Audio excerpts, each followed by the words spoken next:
Las tablas input-output son un instrumento contable, un documento contable que se incluye dentro de nuestro sistema de cuentas nacionales, que se elabora conforme al Sistema Europeo de Cuentas 2010 y conforme al Sistema Nacional de Cuentas de 2008 de las Naciones Unidas.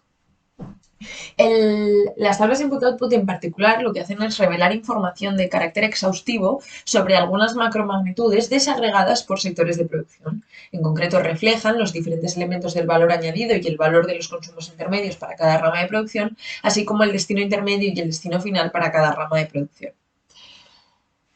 La utilidad de las tablas input-output parte en primer lugar del contenido directo que ofrecen, la información indirecta que ofrecen, que reflejaré en una primera parte de la exposición, pero también porque permiten extraer relaciones entre variables económicas a partir de las cuales simular los efectos que shocks en unas variables pueden tener sobre otras variables. Esto lo examinaré en la segunda parte de la exposición, su utilización como instrumento de modelización. Y finalmente, tanto el contenido que se obtiene de ellas directamente como el que se obtiene a partir de los modelos construidos en base a estas permiten identificar sí, permiten conocer mejor la estructura económica de un determinado lugar, de una determinada economía, y con esto obtener implicaciones de política económica, que será lo que realice en la tercera parte de la exposición. Fundamentalmente, en esta parte de la exposición lo que trataré de identificar es qué sectores tienen más importancia dentro de una economía y, por lo tanto, conviene invertir en ellos.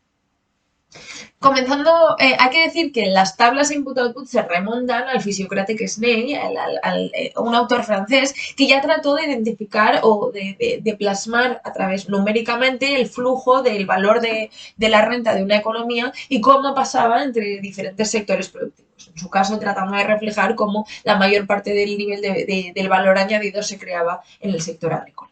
No obstante, el contenido de las tablas, tal y como lo conocemos hoy en día, se debe al autor ruso, al economista ruso Vasil Leontief, quien por primera vez por primera vez para la economía estadounidense entre 1919 y 1929, reflejó el conjunto recopiló toda la información disponible a nivel sectorial para ofrecer una visión integral de las relaciones económicas entre los sectores de una economía. Este tipo de análisis pronto se extendió, especialmente cuando se desarrolló la computación a partir de los años 60 y 70, y pronto se incorporó a la mayor parte de sistemas nacionales de cuentas. Esto valió a Leontief el Nobel de Economía en 1973 y sirvió para, bueno, pues para mejorar el conocimiento de la economía, sobre todo desde un punto de vista productivo.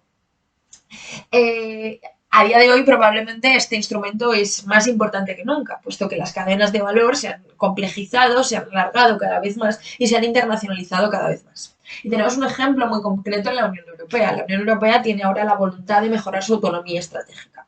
Sin embargo, para esto primero tiene que identificar qué sectores son estratégicos y, en segundo lugar, en qué sectores se depende más del sector exterior. Pues bien, para este tipo de análisis, las tablas input-output son un instrumento de gran utilidad. Comienzo planteando el contenido de las tablas input-output y generalmente hablamos de la existencia de tres tipos de tablas: la tabla de origen, la tabla de destino y la tabla simétrica. La tabla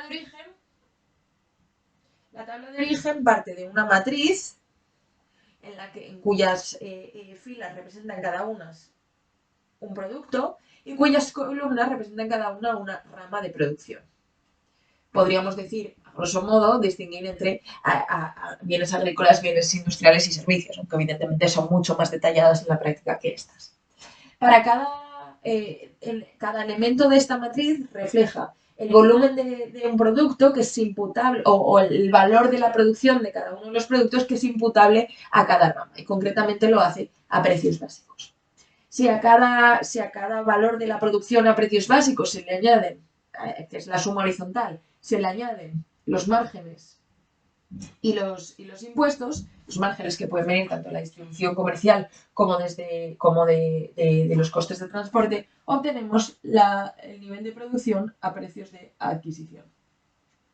Por lo tanto, esta tabla de origen lo que nos refleja es la conversión de los precios de la producción de su valor a precios básicos, es decir, a coste de producción, a su valor a precios de adquisición. Por otro lado, tenemos la tabla de destino. La tabla de destino también parte de una matriz cuyas filas son productos y cuyas y cuyas columnas son ramas,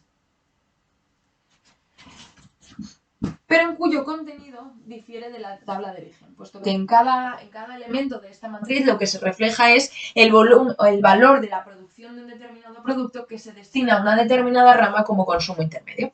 Por ejemplo, en el caso de la producción de tractores, qué valor de la producción total de tractores se destina a la rama agrícola como destino intermedio.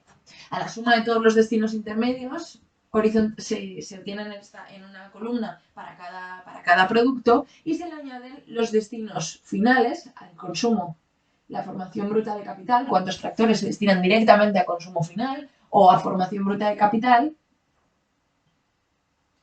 que conjuntamente determinan la demanda final, y la demanda final más la demanda intermedia nos da la demanda total a precios de adquisición. Además, si a cada rama en sentido vertical le añadimos todos sus consumos intermedios de los diferentes productos, obtenemos el total destinado de la rama a consumos intermedios, y si le añadimos los elementos de valor añadido, es decir, los costes salariales, el excedente bruto de explotación y los impuestos, lo que obtenemos es la producción a precios básicos.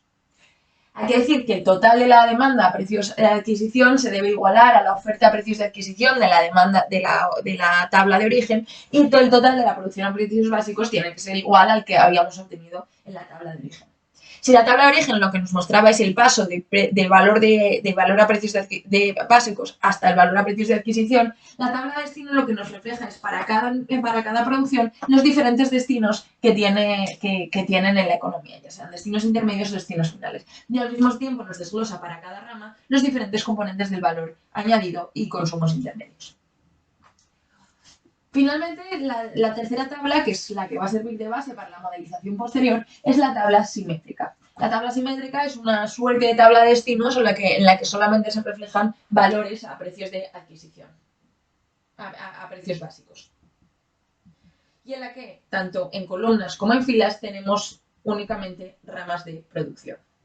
De manera que cada elemento X y J de esta matriz lo que refleja es el volumen de la rama A que se destina como destino intermedio, como input a la rama J, en este caso, por ejemplo, a la rama industrial. Por lo tanto, ¿cuántos bienes industriales se destinan como destino intermedio a la rama de la agricultura? El total de los bienes industriales que van como destino intermedio a la agricultura, a la industria y a los servicios nos da el destino intermedio total de la rama industrial, a la que si le añadimos sus destinos finales, el consumo y la formación bruta de capital, podríamos obtener la demanda final, y la demanda final y la demanda intermedia nos daría la demanda total, que con una pequeña corrección, a pesar de que estos elementos son a precios de adquisición, estaría a precios básicos. En vertical podemos obtener los consumos intermedios totales que necesita cada rama de producción, y si le añadimos los salarios, el excedente bruto de explotación y los impuestos, podemos obtener la oferta total a precios básicos de cada rama de producción, que debe ser igual, por una cuestión de identidad, a la demanda total a precios básicos. Hay que decir que hasta aquí hemos considerado que tenemos únicamente una economía cerrada, pero a la demanda, a los destinos de producción le podríamos añadir los destinos que van destinados a la demanda exterior, a las exportaciones, y a cada consumo intermedio le podríamos restar el que se satisface con importaciones, así como a cada destino hasta cada demanda final le podríamos restar lo que se satisface con importaciones. De manera que el dato final de demanda distinguiría entre la demanda final abastecida nacional, la demanda total abastecida nacionalmente, y la demanda total abastecida a través de neta de importaciones. Además, aquí, en el valor añadido, también tendríamos que añadir el total de los consumos intermedios en forma de importaciones para realmente obtener la oferta a precios básicos de cada producción. Una vez planteados todos estos elementos, vamos a utilizar esta información como elemento de modelización. Y para ello, primero lo que tenemos que determinar es la noción del coeficiente tecnológico A y J. El coeficiente tecnológico A y J es la proporción del valor de una determinada rama J que se destina a cubrir el coste de unos determinados consumos intermedios de la rama I. Por lo tanto, es la proporción del valor de J que representan los costes de la rama I. Y el conjunto de elementos A y J forman la matriz de coeficientes tecnológicos A. A partir de aquí vamos a asumir que estos coeficientes tecnológicos son fijos, es decir, que independientemente del nivel de producción o independientemente de los precios se van a mantener. Esto se correspondería con lo que llamamos una matriz de producción de coeficientes fijos, perdón, con una función de producción de coeficientes fijos de tipo Leontief. Esto supone que no existen efectos precio, que no existen efectos sustitución, que no existen economías de alcance ni economías de escala. Estos coeficientes de producción se mantienen fijos. Además, necesitamos suponer que hay ramas homogéneas de producción independientemente de cómo los analicemos. Lo que hay que decir que implica importantes decisiones metodológicas respecto a dónde imputar las diferentes actividades secundarias, por ejemplo, en una determinada empresa. Cómo se imputan los servicios personales de una empresa que lo que hace es vender bienes, por ejemplo. Una vez asumidos estos supuestos, podemos utilizar los coeficientes tecnológicos como instrumento de modelización. En concreto, vamos a plantear dos relaciones a partir de esta tabla simétrica. Por un lado, tenemos que la demanda intermedia, la producción, se destina o bien a demanda intermedia o bien a demanda final. Y la demanda intermedia, teniendo en cuenta la matriz de coeficientes tecnológicos, va a ser igual a los coeficientes tecnológicos por el volumen de producción más la demanda final. Por otro lado, teniendo en cuenta que esto van a ser, que si bien esta es una matriz de n por n, en este caso sería de 3 por 3, esto será una matriz columna y esto también será una matriz columna. Igual que esto, una matriz columna con 3 elementos en este caso, pero bueno, sería con n elementos en función del número de ramas homogéneas que tuviéramos de producción. Esta es una primera relación que establecemos a partir de la tabla simétrica. Por otro lado, podemos obtener una segunda relación a partir de la tabla simétrica en sentido vertical. Y es que el valor total de la producción, al que vamos a denominar P, es igual al volumen de total de consumos intermedios más el valor añadido. Bueno, y podemos decir que el volumen total de consumos intermedios, que P es igual a la matriz de coeficientes tecnológicos traspuesta, porque estamos ahora mismo sumando en vertical, y esto es una matriz columna, por el valor de cada rama de producción, más el valor añadido, que también sería a través de una matriz columna. Una vez planteadas estas relaciones, a partir de la tabla simétrica, podemos utilizar estas relaciones como instrumento de modelización, a través de las operaciones con matrices. En concreto, en primer lugar, lo que haríamos aquí sería despejar mediante operaciones con matrices el nivel de producción. Y el nivel de producción va a ser igual a la matriz de identidad menos la matriz de coeficientes tecnológicos inversa por la matriz columna que representa las demandas finales de cada rama de producción. A la matriz de identidad menos la matriz de coeficientes tecnológicos es lo que denominamos la matriz de Leontief. Y el conjunto y la inversa de la matriz de Leontief es una matriz R de coeficientes arrastre en el que cada elemento representa el aumento de la producción de la rama I que se obtiene a partir del aumento de la producción o a partir de un aumento de la demanda final de la rama J. Este concepto lo que introduce es dos tipos de efectos arrastre. Por un lado, un efecto directo. Si aumenta la demanda de mis bienes de los bienes agrícolas, necesariamente va a aumentar la demanda de los bienes industriales que se incorporan a la producción de los bienes agrícolas, pero también a través de efectos indirectos, que es el hecho de que a su vez esos bienes industriales requieren de otros bienes industriales, requieren de provisión de servicios, es decir, también este efecto arrastre sintetiza todos los efectos, tanto directos como indirectos e inducidos. Cabe decir que la suma de una columna de esta matriz inversa de Leontief lo que va a reflejar es el efecto que tiene sobre el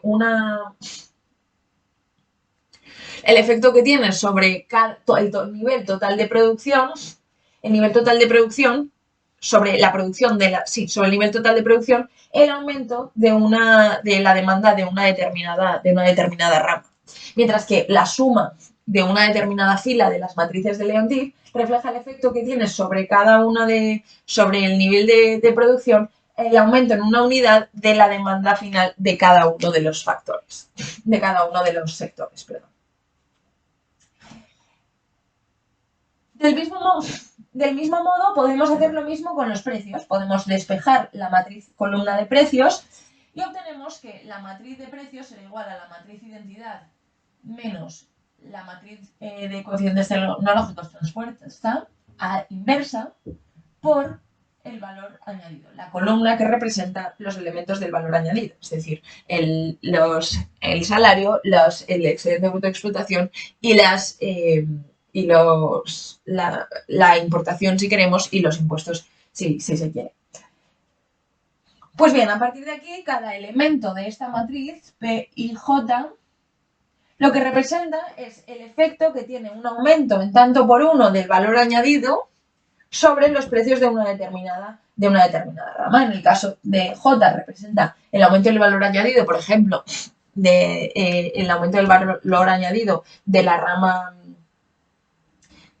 de una rama J, por ejemplo, se aumenta derivado de un aumento de los salarios en el sector agrícola, los efectos que puede tener sobre una rama Y, por ejemplo, sobre el valor de la producción, los precios en la rama, en el sector industrial. De nuevo, tanto reflejando efectos directos como reflejando efectos inducidos. Por lo tanto, ¿qué es lo que hemos visto? Hemos visto que a partir del contenido de las matrices, de las tablas input-output, hemos podido construir una tabla de coeficientes tecnológicos, de relaciones estables entre consumos e insumos dentro de una economía. Y a partir de estas hemos podido establecer relaciones entre el nivel de producción y la demanda final y entre el nivel de precios y el valor añadido, pudiendo simular los efectos que tienen aumentos de la demanda final sobre la producción y aumentos en el valor añadido sobre el nivel de precios. Además, podríamos extender este análisis, por ejemplo, extender el análisis de modelización en base a la demanda. Así podemos identificar, por ejemplo, con la información de las tablas input-output, podemos establecer unos coeficientes para cada rama J que representan una proporción estable del valor de producción de la rama J que se destina a gasto salarial. Si establecemos una matriz diagonalizada en la que se reflejen en la diagonal principal cada uno de estos coeficientes en 3×3, en la que se refleja en la matriz principal cada uno de estos coeficientes y ceros en el resto de elementos, podemos establecer el efecto sobre el empleo en cada uno de los sectores de producción de la siguiente manera, multiplicando dicha matriz por la inversa de la matriz de Leontief. Y esto lo que nos permitirá estimar es el efecto sobre el empleo en cada uno de los sectores de producción, en cada uno de los sectores productivos, de un impulso en la demanda final. De manera que el producto de estas dos matrices cuadradas lo que nos dará es un elemento L circunflejo y J, que lo que refleja es el efecto sobre el empleo en el sector I cuando aumenta la demanda de la rama J. Del mismo modo, se podría hacer sobre el excedente bruto de explotación, sobre los impuestos o sobre el nivel de importación, lo cual va a ser clave para identificar los efectos sobre la importación o impulsar un determinado nivel de demanda. Una vez superada esta parte más árida del tema, en la que pues hemos utilizado la información de las tablas input-output como instrumento de modelización para identificar los efectos de la demanda sobre la producción, los efectos de los impulsos de demanda sobre el nivel de empleo o los efectos de variaciones del valor añadido sobre el nivel de precios de la economía, podemos utilizar esta información para tratar de analizar la estructura económica o profundizar en cómo esta información es útil para hablar sobre la estructura económica de un país. Y esto es especialmente importante y tenemos ejemplos muy recientes, además de la cuestión de la autonomía estratégica que he planteado inicialmente sobre la Unión Europea. Tenemos recientemente en España el caso de la aprobación del Plan de Recuperación, Transformación y Resiliencia, que lo que trata es de identificar sectores tractores en la economía para, por un lado, recuperarla, pero también para tratar de impulsar el crecimiento económico. Y entre otras cuestiones, identifica, por ejemplo, el sector de la energía, el sector energético, en concreto la energía eléctrica.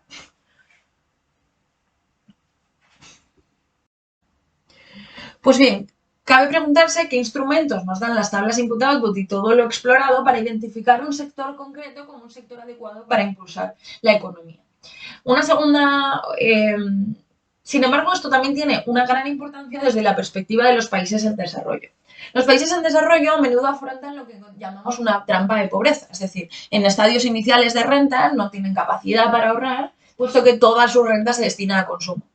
Bajo esta perspectiva, muchas veces lo que es necesario es la apertura, la obtención de financiación exterior para impulsar su crecimiento y obtener así un big push, ya sea a través de apertura a los mercados de capitales, ya sea a través de ayuda oficial al desarrollo.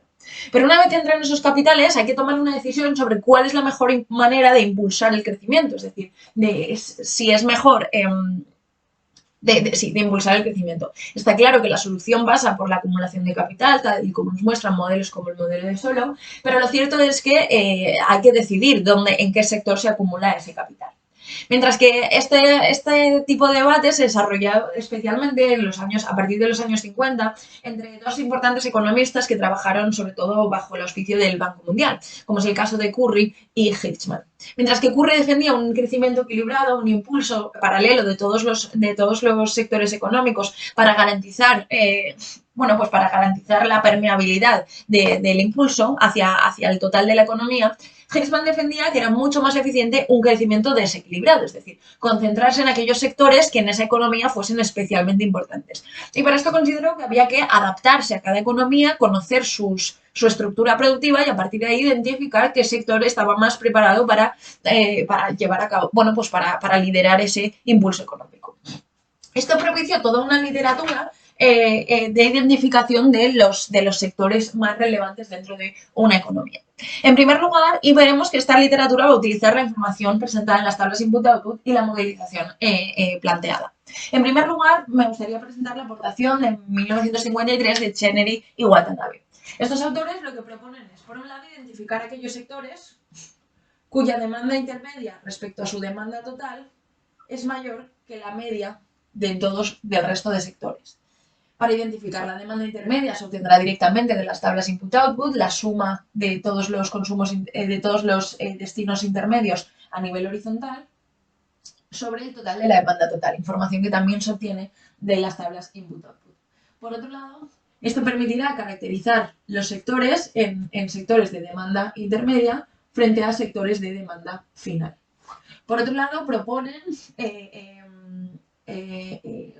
identificar aquellos sectores con mayores eslabonamientos hacia atrás, en aquellos que mayor proporción de su valor total destinan a consumo intermedio. Dividiendo el consumo intermedio total de la rama J entre el valor total de producción de la rama J. Y cuando sea mayor que la media de todos los sectores, diremos que es un sector manufacturero. Mientras que si no, pues será no manufacturero. La idea es la siguiente. Cuando un país es sobre todo de demanda intermedia, se trata de tiene sobre todo de destino intermedio, lo que significa es que presenta muchos eslabonamientos hacia adelante. Es un sector muy importante para otros sectores, para que otros sectores puedan desarrollar su producción. Cuando un sector es de carácter manufacturero, lo que presenta es importantes eslabonamientos hacia atrás. Es un sector que cada vez que es impulsado arrastra consigo a todos aquellos sectores de los que demanda mucho. Generalmente decimos que la construcción es un sector de gran impulso tractor o que la industria manufacturera es un sector de gran impulso tractor. También es el caso, por ejemplo, del sector de las infraestructuras energéticas que se quieren desarrollar en España. En cambio, un sector muy importante de demanda intermedia es a su vez el sector eléctrico, puesto que la energía eléctrica es demandada por muchos otros sectores y por lo tanto va a condicionar la eficiencia de muchos otros sectores. El principal problema del enfoque de Chener y Watanabe es que solamente tiene en consideración las relaciones directas, pero no tiene en consideración los efectos indirectos. Es decir, la energía es muy demandada, pero la energía a su vez no demanda muchas otras, bueno, salvo por el hecho de que sí, las infraestructuras energéticas sí. Pero la cuestión es que el principal problema, bueno, el problema de este tipo de enfoque es que no tiene en cuenta los posibles efectos indirectos. Puede que hay un sector que sea aparentemente pequeño y que apenas tenga y que sea y que demande y que no parezca, bueno, que no parezca que tenga mucha relevancia por sus efectos directos, pero que sí que tenga muchas ramificaciones y grandes efectos indirectos a su vez. Es por ello que Rasmussen propuso utilizar los coeficientes, los coeficientes de arrastre de la matriz, de la inversa de la matriz de Leibniz, es decir, R y J. En concreto, para identificar los eslabonamientos hacia adelante, lo que planteo es la suma, es identificar la capacidad de arrastre media de un determinado sector I.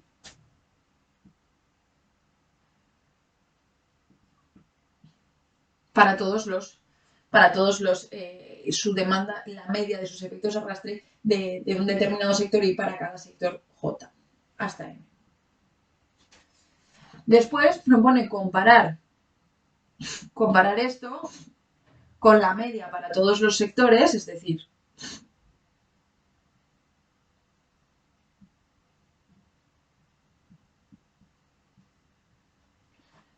y si es mayor que 1, significa que está por encima de la media en cuanto a eslabonamientos hacia adelante, mientras que si fuera menor que 1 estaría por debajo de la media. Por otro lado, eslabonamientos hacia adelante. Por otro lado, para identificar eslabonamientos hacia detrás, es decir, el sector que es muy demandado por otros sectores, perdón, al revés, el sector que ejerce de efecto tractor sobre muchos otros sectores, identificaríamos el coeficiente de arrastre medio para un determinado sector J. Es decir, cuál es sus consumos intermedios medios para cada uno de los otros sectores. Y esto se compara con la media para todos los sectores.